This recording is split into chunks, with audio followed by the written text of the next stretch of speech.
Good morning uncle. Good morning. எங்க ராஜலட்சுமி? வா. Good morning sir. Very good morning. It is a good news and surprise for you.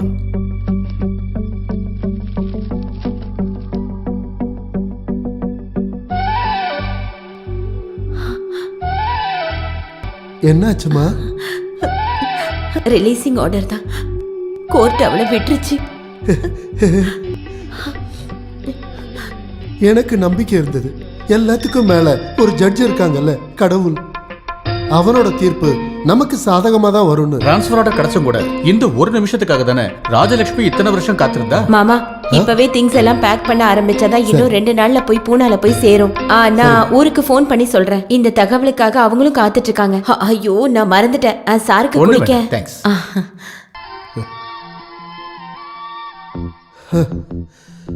இவ்வளவு நாள் அவ மனசு இருண்ட வானம் போல இருந்துச்சு.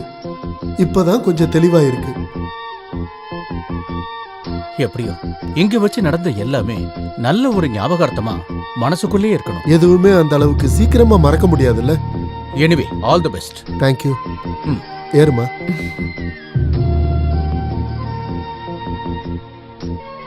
ஓகே வரோம். அம்மா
good morning. Good morning.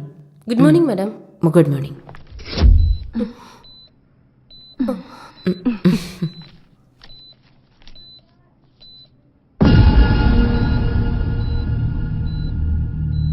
What nonsense is this? என்ன மேடம்? ஏன் பேஷண்டோட கேஸ் ஷீட்ல நான் பிரிஸ்கிரைப் பண்ணாத மெடிசன்ஸ் எல்லாம் எழுதி இருக்கு? Who did this?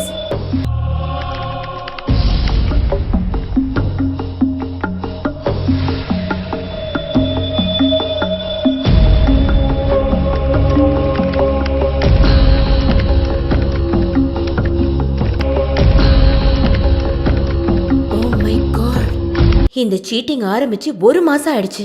நேத்து நைட் டியூட்டி பார்த்த அத்தனை ஸ்டாஃப் இங்க முன்னாடி வந்து நிக்கணும் within our.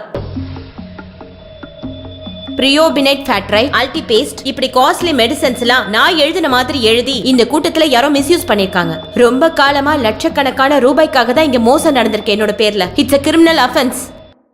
Mister Chandrappan, madam, you are the pharmacist. உங்களுக்கு தெரிஞ்சுதான் இந்த மெடிசன்ஸ்லாம் ஸ்டோர்ல இருந்து டெலிவரி ஆயிருக்கு. பிரிஸ்கிரிப்ஷன்ல நீங்க பிரிஸ்கிரைப் பண்ண மாதிரி தான் நான் சப்ளை பண்ண மேடம். ஆனா ஸ்டோர்ல இருந்து டெலிவரி பண்ண அந்த மெடிசன்ஸ் டியூட்டி நர்சஸும் பேஷண்ட்டும் பார்க்கவும் இல்ல, யூஸ் பண்ணவும் இல்ல. அப்புறம் அது எங்க போச்சு? எனக்கு தெரியும், பெரிய மாஃபியாவோட புரோக்கர் இந்த கூட்டத்துல யாரோ ஒருத்தர் இருக்கீங்க. அது யாரா இருந்தாலும் என்னோட ப்ரொஃபஷனல் எத்திக்ஸை தான் சீட் பண்ணிருக்காங்க. இந்த கிரைமை யார் செஞ்சிருந்தாலும் அவங்கள நான் சட்டத்துக்கு முன்னாடி கொண்டு வருவேன்.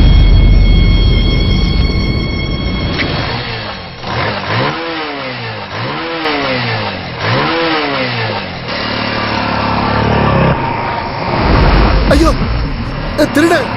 பேக் போடு. வட்ட பகல்ல பேக் திருடிட்டு போறவன போலீஸ்ல போய் எவ்வளவு தைரியமா நிக்கறாங்க. போலீஸ் கூப்பிடுங்க. இவனால போலீஸ்ல புடிச்சு விடு.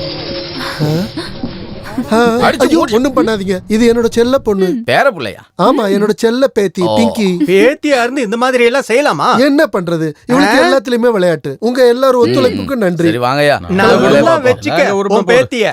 Thank you. என்ன உலகடா கடவுளே. ச்சே. அட கடவுளே, இப்படி ஒரு ஜென்மம். ஹெல்மெட் ஜாக்கெட் எல்லாம் போட்டு நீ என்ன ஜேம்ஸ் பாண்டா? ஊரே சேர்ந்து நேரம் ஒத்தி இருப்பாங்க. நான் காசு கேட்டா மட்டும் நீங்க இல்லன்னு தான் சொல்றீங்க. இன்னைக்கு காலையில நீங்க புதைச்சு வச்ச காசெல்லாம் எடுக்க வந்திருக்கீங்க. ஐயோ 200 ரூபாயா? இது எடுக்கிறதுக்கு தான் இவ்ளோ கஷ்டப்பட்டு ஏடிஎம்க்கு வந்தீங்களா என்ன? கஷ்டம். சும்மா ஒண்ணும் இல்ல, ஊருக்காரங்க உங்களுக்கு இப்படி ஒரு பெயரை வச்சது. சிவிலியன் காலனி பசங்க கூட சேர்ந்து நீ எல்லா அயோக்கியத்தனமும் கத்து வச்சிருக்கிற. இப்படி ஒரு விதை என் பையன் ரத்தத்துல இருந்து வந்து இங்க பிறந்துருச்சு. 50 பைசா இருக்கு. எங்க ஈஸ்வரா, ஐயோ என்னோட செயின். ஹலோ. எங்க? நான் உன் வீட்டுக்கு முன்னாடி தான் இருக்கேன், நீ வெளியே வா. என்னாச்சு? எல்லாம் சக்சஸ் தானே? தாத்தா கிட்ட இருந்து இந்த 200 ரூபாய் தான் கிடைச்சது. வீட்டுக்கு தீ பிடிச்சாலும் ஃபயர் ஃபோர்ஸ்க்கு மிஸ்டு கால் கொடுக்குறாள் தானே அவரு. இனி என்ன பண்றது? விஷயத்தோட சீரியஸ்னஸ் தெரியும். வேற ஒன்னு ரெடி பண்ணிருக்கேன். டன்டடா. என்ன இருந்தாலும் ஃபேன்சி Dress அமர்க்கள படுத்தும். சும்மா வாங்கிட்டு ஒரு வேலையை ஒப்படைக்கிறது. போதும் போதும், இதுக்கு மேல வீட்டுக்கு மேல கண்டிப்பா தாத்தா என்ன கொன்னே போட்டுருவாரு. confirm இல்ல. போட போட போடா. சரி, இது பிடிச்சுக்கோ, அப்புறம் நம்ம ஸ்பாட்ல மீட் பண்ணலாம். Okay okay. இது 10மா? திராமா, செயின் வேற போயிடுச்சு. இனி என் கண்ணாடியும் அந்த திருட்டு பொண்ணு எங்கேயாவது எடுத்து வச்சிருப்பாளா? என்ன சார்? கண்ணாடிடா, கண்ணாடிடா. மூடியாச்சு. அது இல்லடா, முட்டாள். பொட்டா? சாரி, எதுக்காக பொட்டு ஓ, வச்சுக்கிறீங்க? பொட்டு கிடையாதுடா முட்டாள், கண்ணாடி. மூடிட்டேன்ல. ஓ, என்ன அப்படியே எடுத்துருங்க. இந்த உடம்ப வச்சுக்கிட்டு என்னால உங்களை தூக்க முடியாது சார். அப்படியே ஒண்ணு விட்டானு வெயி. டேய் மறமாட்டேன், கண்ணுல போடுற கண்ணாடி எங்கன்னு கேட்டேன். அதுவா? எனக்கு தெரியாது. ஆனா ஒரு விஷயம் சார், நீங்க என்ன வேலையை விட்டு அனுப்பினாலும் சரி, பிங்கி ஷோ முடிஞ்சதுக்கு அப்புறம் தான் எந்த வேலையா இருந்தாலும் நான் பண்ணுவேன். இவன் குக்கர் கூட கத்துதே. பெரிய பிங்கி ஷோ. இவனாலயே எனக்கு பைத்தியம் பிடிக்க போகுது. தாத்தா எங்க வச்சு மறந்துட்டாலும் இந்த நேரத்துல நீங்க தேடுவீங்கன்னு எனக்கு தெரியும். ஓ ஆமாமா, அந்த சொல்ற பேச்சு கேட்காதவளோட ப்ரோக்ராம் பார்க்க எனக்கு விருப்பம் இல்ல. திமிரு பிடிச்சவ. எலி விஷத்தை விட பெரிய விஷயம் தான் இவளோட இந்த டெலிவிஷன் ப்ரோக்ராம். ஆமா, தாத்தாவுக்கும் பேத்திக்கு நடுவுல ஏதோ பிரச்சனை போல இருக்கு. அந்த திமிரு பிடிச்சவ அவளை யாருன்னு நினைச்சுக்கிட்டு இருக்கா? பெரிய ராபின் ஹுட் நினைப்பா இவளுக்கு. இப்ப பகல்ல வந்து செயினை புடிங்கிட்டு ஓட ஆரம்பிச்சுட்டா. பூனை குட்டியா? அம்மா கிட்ட தான் சொல்றேன், ஷோ ஆரம்பிக்க போகுது. Welcome to colour show. உங்களுக்கு ஒரு நல்ல செய்தி. இன்னைக்கு நம்ம வெற்றிகரமா 50வது எபிசோடுக்குள்ள வந்துட்டோம். உங்க எல்லாரோட ஒத்துழைப்புக்கும் நன்றி. சும்மா பிளேடு போடாம ப்ரோக்ராம ஆரம்பி. இப்ப இருக்கிறது பல்லக்கோட்டையில. கடவுளே, ஐயோ ஐயோ, இப்ப நான் பாக்குறதெல்லாம் நிஜமா. என் செயினை வச்சுதான் இந்த விளையாட்டு விளையாடிக்கிட்டு இருக்கேன். யாரு? சரி, முதல்ல நீ யாரு? என்னடா அது? இந்த குழந்தையோட அப்பா கிட்ட கேளு. உனக்கு தெரியாதுல்ல? பள்ளிப்புறம் சர்ச்சில் திருவிழாக்குன்னு வியாபாரத்துக்கு வந்து உங்களுக்கு தெரியாதுல்ல? அன்னைக்கு நீங்க என்கிட்ட என்ன சொன்னீங்க? இதோ என்னோட செயின். செயினா? அது எங்களுக்குள்ள ஒரு டீலு. ஓ, நிம்மதியா இருக்கு. இதுக்குதான் அந்த செயின்னா என்கிட்ட ஒரு வார்த்தை கேட்டுக்கலாம்ல, பைத்தியக்காரி.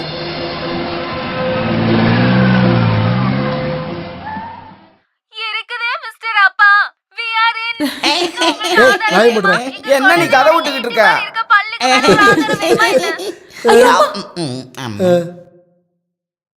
சமையல் கட்டுல எதுவும் வேலை இல்லையா? இருக்கு, இவர்தான் டிவி பார்க்க சொன்னாரு. சும்மாவா இப்படி பேத்தி கோமாளி வேஷம் போட்டு ரோட்ல திரிஞ்சிட்டு இருக்கிறது? ஊக்கம் கொடுக்கறதுக்கு தான் குடும்பத்துல நிறைய பேர் இருக்காங்களே. நாளைக்கு தானே உனக்கு இன்டர்வியூ. இந்த டிவி பாக்குறத விட்டுட்டு நாளைக்கு வேண்டியதை ப்ரிப்பேர் பண்ண. ஒரு பஃபன் ஷோவும் அதை பாக்குறதுக்கு 2 ஆளுங்க வேற. இப்படியே போனா இவ என்ன மாமான்னு மதிக்க மாட்டா, மாமனார்னு மதிக்க மாட்டா. எல்லாம் கலிகாலம். இந்த டிவி கண்டுபிடிச்சவன உதைக்கணும். மஸ்துக்கு சீச்சலா. ஏன் என்னோட ஷோ பார்க்கல? ஓஹோ, மிலிட்டரியோட ஸ்ட்ரிக்ட் ஆர்டரோ? ஆமா, நான் தான் ஆஃப் பண்ணேன். உனக்கு விருது கிடைக்கிற ப்ரோக்ராம் ஒன்னும் டிவில ஓடல. நீ பண்ற கோமாளித்தனம் தான் இந்த டிவில ஓடிட்டு இருக்கு. இப்படி ஒன்னொன்னா பண்ணி எல்லாரையும் அசிங்கப்படுத்தணும்னு நினைக்கிறியா? பாரு, நான் எல்லார்கிட்டயும் பொதுவா சொல்லுவேன்ல, ஒவ்வொரு ப்ரொஃபஷனுக்கும் அதுக்கான மரியாதை இருக்கு. கரெக்ட் தானே தாத்தா? மிலிட்டரி ரூல்ஸ் எல்லாம் கட்டாயப்படுத்த கூடாது. எனக்கு பிடிச்ச வேலையை நான் பண்றேன். என்னோட வழி தனி வழி. எப்படி இருந்தாலும் உன்னோட விருப்பம் தானே இங்க நடக்குது. என்ட்ரன்ஸும் பாதியிலேயே நிறுத்தியாச்சு. போற காலேஜ்ல எல்லாம் பிரச்சனை பண்ணு. உன் அப்பா மாதிரி நானும் திறமைசாலியா இருந்திருந்தேனா இது எதுவும் பார்க்க இருந்திருக்காது. என்னைக்காவது இவ்வளவு எனக்கு நிம்மதி கிடைச்சிருக்கா? திமிரு பிடிச்சவ. ஆமா, திமிரு பிடிச்சவ, மத்தவங்கள மதிக்காதவ, இப்படி நிறைய பட்டங்கள் கொடுத்திருக்கீங்கல்ல. எனக்கு பேசாம இரு. இங்க நான் பேசினா மட்டும் தான் பிரச்சனை. நீ இப்போ ஒண்ணு பேச வேணாம், உள்ள போ. 2 பேர்ல ஒண்ணு இப்படி. என்ன பண்றது? அவளோட டைம் அவ்வளவு மோசமா இருக்கு. ஜோசியக்காரனே சொன்னால தோஷம் அது இதுன்னு சொல்லி நீங்க தான் அவளுக்கு ரொம்ப சப்போர்ட் பண்றீங்க. நான் அதை ஒத்துக்கிறேன். நான் கொஞ்சம் ஸ்ட்ரிக்டா இல்ல. இப்பவே நான் அதை சரி பண்றேன். ஏய் பிங்கி, பிங்கி, கொஞ்ச நாளா நீ பண்றதெல்லாம் நான் பொறுத்துக்கிட்டே இருக்கேன். எங்க அவ? இன்னைக்கு பாரு உன்ன. பிங்கி, சௌக்கியமா இருக்கியா? என்னோட செயின் எங்க? கோட்டையத்தில் கோட்டை கேக்கும் கோட்டை பிள்ளை சார் 90 தாண்டினதும் பெயிண்டிங் பண்ணாரு. செயின் கேட்டாரு, கோட்டைய வாங்கி வந்துட்டேன். மாலை வேணுமா குவார்டர் வேணுமா? ரெண்டும் வேணும். முதல்ல குவார்டர் அப்புறம் செயின். ஓகே. இந்த மிலிட்டரிக்காரங்களும் கலைஞர்களும் ஒண்ணு சேர மாட்டாங்க. பாத்தீங்கல்ல, இதெல்லாம் என்னோட ஃபீல்ட்ல எனக்கு கிடைச்ச பரிசுகள் தான். இந்த மாதிரி ஏதாவது ஒரு திறமை அந்த மிலிட்டரி ராஜலட்சுமிக்கு இருந்துச்சா என்ன? பொறாம, தன்னால இப்படி ஆக முடியலங்கிற பொறாம.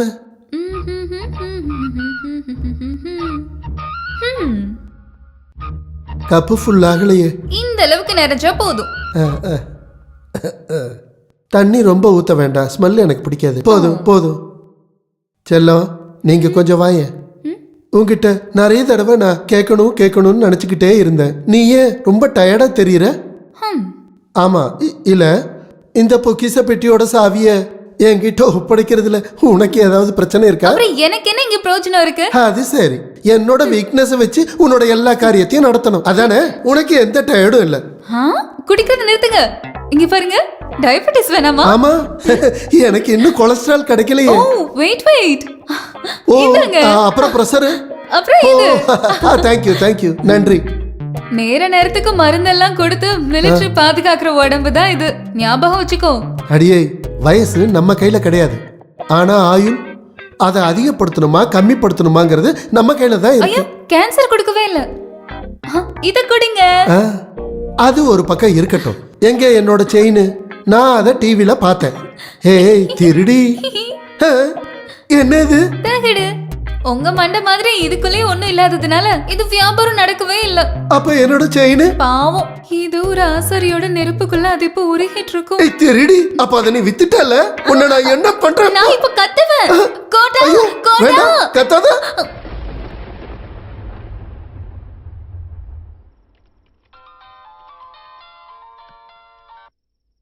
ஹலோ.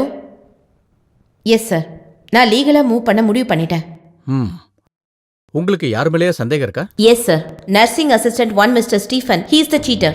ஐ நோ ஹிம். சர்வீஸ்ல அவரோட ப்ரீவியஸ் ரெக்கார்ட்ஸ் ரொம்ப மோசம். Be careful. Okay sir. If you need any official help, call me. Thank you sir. Hello madam, நான் தான் ஸ்டீஃபன். என்ன? நீங்க கொஞ்சம் மனசு வச்சா இந்த ப்ராப்ளம் சால்வ் பண்ண முடியும். What to you mean? இல்ல, அதாவது எவ்வளவு வேணும்னு கேட்டா ஒரு ஷேர் யாருக்கும் தெரியாம நான் கொண்டு வந்து தரேன். இடியட். உன்ன மாதிரி ஒரு கிரிமினல் இந்த பொசிஷன்ல இருக்க கூடாது. இப்படி பிடிவாதமா இருந்தா எனக்கு ஏன் வழி பார்க்க வேண்டியிருக்கும். Stop it. டேய் லூசு, நான் சொல்றது நீ கேட்டா மட்டும் போதும். நாளைக்கு காலையில ஷூட்டிங் இருக்கு. ஸ்டோரி போர்டு எல்லாம் ரெடி ஆயிடுச்சு. கேமரா எடுத்துட்டு நீ வந்தா மட்டும் போதும். சொல்றது புரியுதா? அப்புறம் அந்த போர் கேஸ் இருக்கல கோபி, அவன் கிட்டயும் சொல்லிடு. Stop it. டைனிங் டேபிள்ல என்ன பேச்சு இது? சாப்பிடுறப்ப என்ன பேசுறதுன்னு தெரியாதா? இங்க இரு நாட்டு தலைவர்கள் பேச்சுவார்த்தை ஒன்றும் நடக்கலையே. எதை சொன்னாலும் ஒரு திமிரான பேச்சு. முதல்ல சாப்பிடு. என்னது இது? சாம்பார். வேற எதுவும் இல்லையா? இருக்க, பொரியல், அவியல் எல்லாமே இருக்க. தினமும் என்ன எல்லா புல்லு மட்டும் தானா இங்க இருக்கிறத சாப்பிடு. சாப்பிடுற இடத்துல மிலிட்டரி ரூல்ஸா? எனக்கு வேண்டாம். பாப்பா செம ஸ்டைலா போறா. திமிரு பிடிச்சவ. பாத்தீங்கல்ல பிடிவாதத்தை? பொம்பளை புள்ளையா இது? நீ சொல்றது தப்பு. அவ பொண்ணு கிடையாது, ஆனா பிறக்க வேண்டியவ. பிங்கின்னு கிடையாது, காலனி பசங்க அவளை பங்குன்னு தான் கூப்பிடுறாங்க.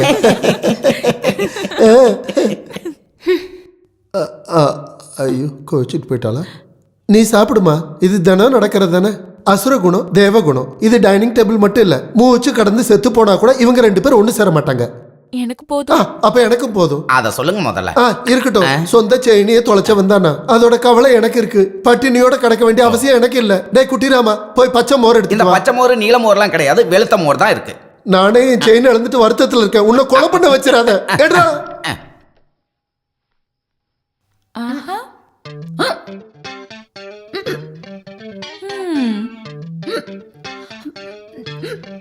திருடி, இங்க எல்லாரும் பட்னி கிடக்குறாங்க, நீ மட்டும் பர்கர் சாப்பிடுற. உனக்கு வேணுமா? இது இருந்தனால தான் நான் ஷோ காமிச்சேன். அதனால அம்மா இப்ப பட்னி. ஒரு நாளாச்சும் மிலிட்டரி பட்னியா இருக்கட்டும். ஏதாவது ஒரு நல்ல வார்த்தை என்கிட்ட பேசுறாங்களா? எப்ப பார்த்தாலும் குறை சொல்லிட்டே இருக்காங்க. உன் மேல இருக்க பாசத்தால தான் அம்மா திட்டுறாங்க. ஆமா, பெரிய பாசம் எல்லாம் உன் நினைப்புதான். உண்மையை சொல்ல போனா என்னோட விஷயத்தால தான் அம்மா ரொம்ப டென்ஷன் ஆகுறாங்க. காலையில பொண்ணு பக்கம் வந்தவங்க கூப்பிட்டாங்க. என் ஜாதகம் செட் ஆகாதான். நாசமா பொண்ணு செவ்வாய் தோஷம். ஒரு செவ்வாய் ஒரு புதன். அததான் நான் சொல்றேன். நாமளே ஒரு சூப்பரான பையனை கண்டுபிடிச்சிட்டோம்னா இந்த மாதிரி பிரச்சனை எதுவுமே வராது. சும்மா இருடி. அம்மா ரொம்ப டென்ஷனா இருக்காங்க. ஹாஸ்பிட்டல்ல என்னென்னவோ பிரச்சனை நடக்குதான். நீ போய் அம்மா கொஞ்சம் ஆறுதல் படுத்து. நான் அந்த அளவுக்கு இறங்கி வரணுமா? நம்ம அம்மா முன்னாடி தானே. நீ வா, நீ வா.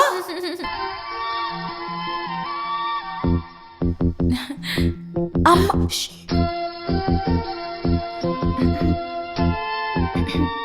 லக்ஷ்மி, ஏன் உனக்கு இந்த டென்ஷன்? உனக்கு என்ன ஆச்சு? யார்கிட்ட கோச்சுக்கிற? நம்ம பிள்ளைட்டியா? நீ கொஞ்சம் ஸ்மார்ட் ஆயிடு. லக்ஷ்மி, என்ன இப்படி பாக்குற? அப்புறம் மிலிட்டரியோட சட்டத்துல ஹாஸ்பிட்டல்ல வச்சுக்க. நம்ம பிள்ளைங்கிட்ட வேண்டாம். புரியுதா? உனக்கு விட்டேனா? என்ன பத்தி யோசிச்சு நீங்க கொஞ்சம் கூட டென்ஷன் ஆக வேண்டாம். சண்டை எதுவுமே போடாம நம்ம 3 பேரும் கட்டி பிடிச்சு தூங்கலாம்.